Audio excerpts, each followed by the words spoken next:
The idea that organizations and companies don't handle change all that well is just something that's really in the background of a lot of organizational research. Say we go to some huge company tomorrow and try to understand what's keeping them from adapting. It's very difficult as a scientist to really know, okay, like what's happening here and how do I measure these different things. And one evening I was just watching a video game tournament and it just kind of hit me that everything is observable in that world, that things change relatively often in that world. So when I just encountered that eSports setting, there was just kind of a big aha moment.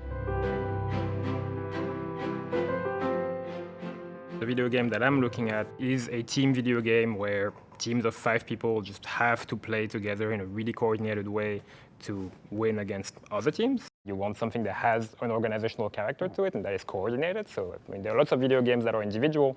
That wasn't really interesting to me. The other aspect had to do with the data. The fact that the data is just available in that game. Every mouse click is being recorded, which is, if you like to play with data, this is pretty amazing. There was also the fact that players are playing for millions of dollars, which is important for just to make a reasonable assumption that those people are actually trying to win. They're actually trying their best to be high performing. We can be pretty confident that whatever we're seeing here has to do with just people trying to coordinate with each other. And as a scientist, being able to isolate that is just pretty cool.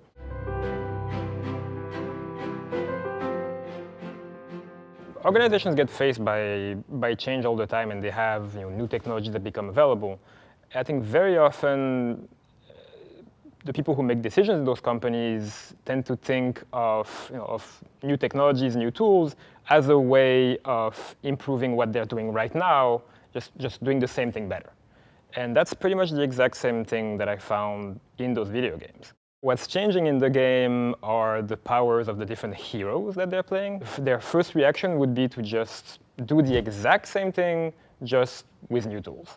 They would actually explore even less than when you didn't have change. They wanted to relearn their current strategy with those new tools. Most of the teams really quickly adapt each of the pieces, but they didn't really think about how that enabled them to just play differently as a team. You could argue that it would make sense, right? That like before doing any type of change, you would try to get the fundamentals right, but like trying to understand how that change helps us do what we're doing right now better. What I saw in the data is that teams, on average, tended to forget about that second part, right? They got the basics right, and then they just stayed with the business as is. You could make an argument that it makes sense just because it makes you more efficient. What I saw in the data is that those teams actually tended to lose more.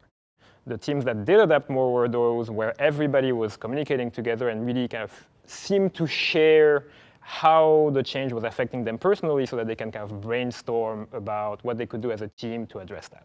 There's also a lot of changes that are more indirect and that have to do with one small component of what you're doing changing a little bit and that having ripple effects on all of the rest of what you're doing. So we understand it to be those teams that didn't seem to assume that because the change looks small, the adaptation that we should make would be small as well.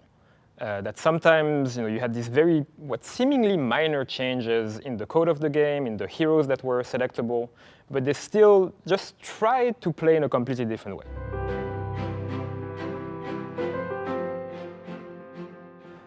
So in the video game world, it really seemed like the leaders that weren't communicating too much and were letting their teammates participate to a decision making were the ones that had the most success, were the ones that were the most likely to look for these new ways of working together. Whereas the ones that were just kind of the only ones speaking tended to be in those teams where you would see this very local reasoning, which suggests that really kind of crowdsourcing some wisdom from your employees seems to work quite well. Now, one thing to keep in mind is that in those teams, the people who are the leaders are also players, right? So you could make an argument that it's just harder for them to think of the big pictures. Maybe people in companies that are managers and it's their entire job to be a manager might have a better visibility over the whole team.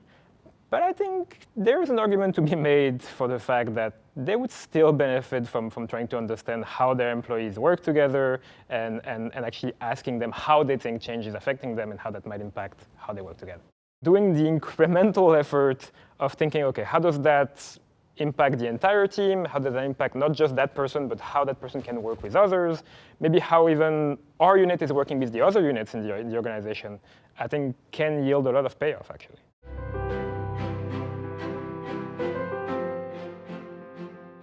One piece of the paper that should make us hopeful is that when I was comparing the teams at the beginning of the observation period to those that had gone through several changes and had just aged over time, the latter ones actually seemed to do better. Over time, it seemed like the teams that had gone through a lot of changes just seemed to know that adapting systemically had some value. So over time, teams just got better at adapting not just at the local level, but at the system level, which kind of suggests that this can be learned, right? You're not doomed to always adapt locally.